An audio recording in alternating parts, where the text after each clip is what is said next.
Baş nahiyəsindən vurub balta ilə. Bacısı gəlib görüb ki, başı əzik vəziyyətdə doğranmış halda. Görüblər, cavab vermirlər telefona. Gələndə görüblər ki, ikisi də ölü halda.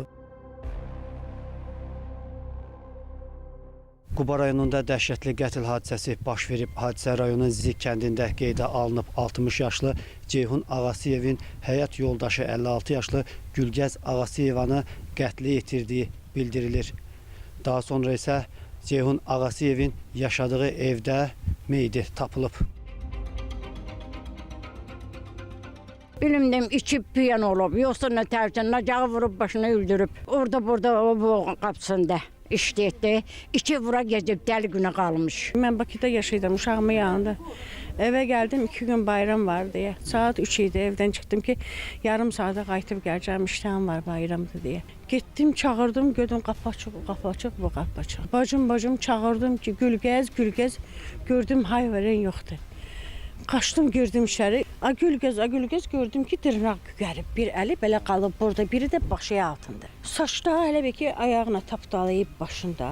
Çıxırdım, əvvəl qaçdım bayra. Bir də təzədən girdim içəri. İstədim ki üzün açım.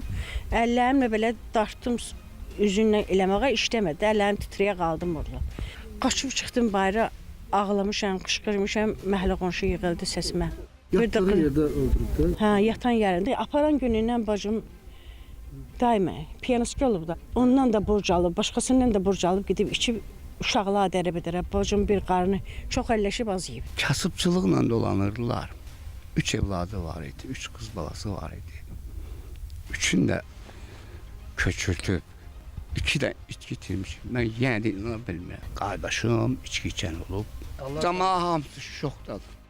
2 şəxsin ölməsi faktı ilə bağlı Quba rayon prokurorluğunda Cinayət Məcəlləsinin 120.1-ci və 125-ci maddələri ilə cinayət işi başlanıb. İstintaq davam edir.